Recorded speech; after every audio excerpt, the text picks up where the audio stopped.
നിങ്ങളുടെ favourite shows ഇനി ഒരിക്കലും മിസ്സാവില്ല. ഇപ്പോൾ C5 കാണും നിങ്ങളുടെ ഫേവറേറ്റ് ഷോസ് തികച്ചും സൗജന്യമായി. എനിക്ക് പണം വാങ്ങി തന്നതോ അമ്മയാ. ആ പണവും അതിന്റെ ഇരട്ടിയും തിരികെ തരണമെന്ന് കരുതിയ ഞാൻ ബിസിനസ്സിന് ഇറങ്ങിയത്. പക്ഷേ എവിടെയോ ഞാൻ ചതിക്കപ്പെട്ടു.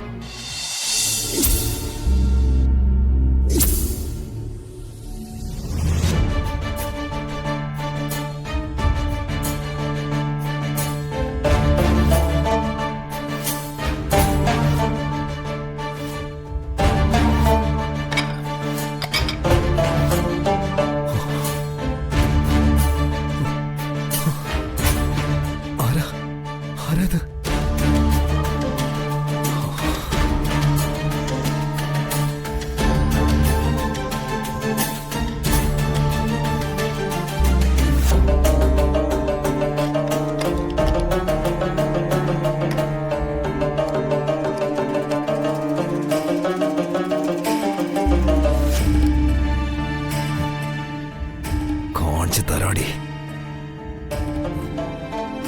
ഇന്ന് ഞാൻ കണ്ടുപിടിക്കണേ.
തരാടി,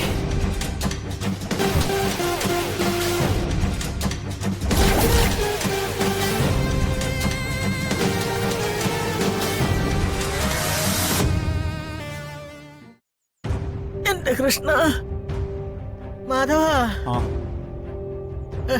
മനോജ് സംബന്ധ വീട്ടിൽ നിന്ന് പിണങ്ങി പോകുന്നതിന്റെ കാരണം നിങ്ങൾ ആരും അവനോട് ചോദിച്ചില്ലേ? ഇല്ല. കുറുപ്പാ ആള്. ഒരു ഗതിയും പരഗതിയും ഇല്ലാത്ത മനോജെ ഒറ്റ മോളായ കരുതയെ പ്രേമിച്ച് വിളിച്ചിറക്കിക്കൊണ്ട് പോകുന്നതിന്റെ പകയും ദേഷ്യവും ഒക്കെ അയാൾ ഇപ്പോഴും ഉള്ളിൽ സൂക്ഷിക്കുന്നുണ്ടാവും. മനോജിന്റെ ചങ്കി തട്ടുന്ന അനുഭവം വല്ലതും കുറുപ്പിന്റെ ഭാഗത്തുനിന്ന് ഉണ്ടായി കാണും. അതാ അവൻ ഇങ്ങോട്ട് പോന്നത്.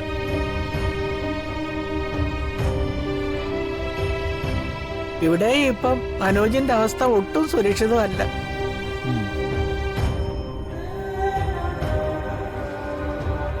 പകയുള്ളവനാ പ്രകാശൻ. പണത്തിന്റെ കാര്യത്തിൽ ഒടുങ്ങാത്ത ആർത്തി.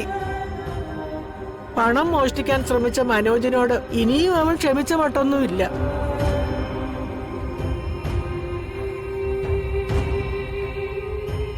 മനോജിന്റെ മേലെ ചാടി വീഴാൻ കാത്തിരിക്കുക പ്രകാശൻ. തമ്മിൽ തർക്കവും വാക്കേറ്റവും ഒന്നും വേണ്ടെന്ന് നീ പ്രകാശനോടൊന്ന് പറഞ്ഞു മനസ്സിലാക്കണം. ശരിക്കൊന്ന് ഉപദേശിക്കുകയും വേണം. മുറിയിൽ കയറി പണം മോഷ്ടിക്കാൻ ശ്രമിച്ചു എന്നുള്ള ദേഷ്യ പ്രകാശേട്ടന്. അല്ലെങ്കിൽ അവൻ അറിഞ്ഞുകൊണ്ട് ഒരു 10 പൈസ കൊടുക്കുവോ? 1 രൂപ ഈ വീട്ടിലെ ആവശ്യത്തിന് വേണ്ടിട്ട് അവൻ ചെലവാക്കിയിട്ടുണ്ടോ? അറുത്ത കൈക്ക് ഉപ്പ് തേക്കാത്തവനാ പ്രകാശൻ. മോളെ, നിന്നെ കെട്ടിക്കൊണ്ട് വരുന്നതിന് മുമ്പേ, അതായത് പ്രകാശും മനോജും സ്കൂളിൽ പഠിക്കുന്ന കാലത്ത്, മനോജിന്റെ കയ്യിലെ മാധവൻ പലപ്പോഴായിട്ട് കൊടുത്ത ചില്ലറ പൈസയെ മോഷ്ടിച്ചവനായി ഈ പിശുക്കൻ പ്രകാശൻ. മനോജ് അത് കൈയോടെ പിടിച്ചു. അപ്പൊ പിന്നെ വളർന്നു വന്നപ്പോഴും അത് മനോജിന്റെ ഉള്ളിലും കാണാതിരിക്കുവോ? മനോജിന് ആവശ്യം വന്നപ്പോ അവനും പ്രകാശന്റെ പണം ഇസ്കി. ഊതിപ്പെരിപ്പിച്ച് വലുതാക്കിയത് ആരാ? ഈ പ്രകാശം തന്നെയാ. എങ്ങനെ കഴിഞ്ഞിരുന്നൊരു കുടുംബമാ. ഇപ്പൊ ചേട്ടാ അനുജന്മാര് മുഖത്തോട് മുഖം നോക്കിയാ കീരിയും പാമ്പുവാ. കലികാലം. പ്രകാശ് വന്നോളൂ. നീ പോയി മനോജിനെ വിളിച്ചോണ്ടോ.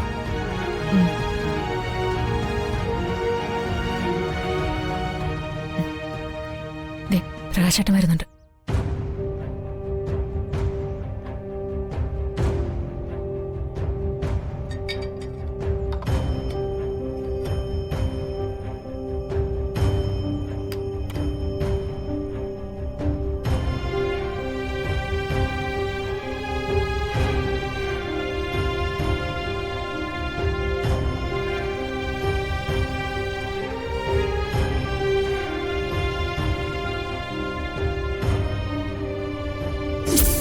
എടാ, ഞാൻ പറയുന്നത് ഒന്നും കേക്കണ്ട. കള്ളന്റെ ഒരു കുംഭസാരം. ബസ് സ്റ്റാൻഡും റെയിൽവേ സ്റ്റേഷനും ഒക്കെ തേടിപ്പോവാൻ നീ അനാഥനൊന്നുമല്ല. ഇവിടെ എല്ലാവർക്കും വേണം നിന്നെ.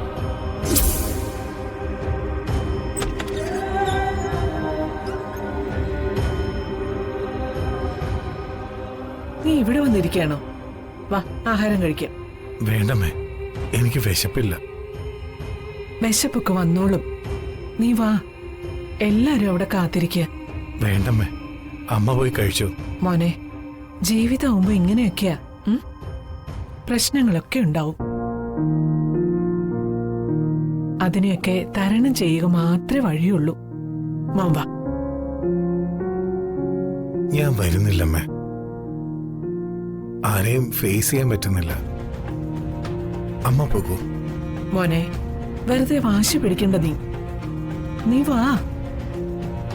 അവിടെ ആരും നിന്നെ ഒന്നും പറയാൻ പോകുന്നില്ല. അമ്മയല്ലേ പറയുന്നത്.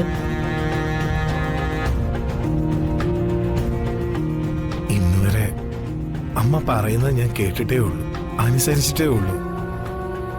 പക്ഷേ നിങ്ങളുടെയൊക്കെ വാക്ക് കേൾക്കാതെ ഞാൻ ചെയ്തതൊക്കെ പ്രശ്നങ്ങളിൽ ചെന്ന് കലാശിച്ചിട്ടേ ഉള്ളൂ.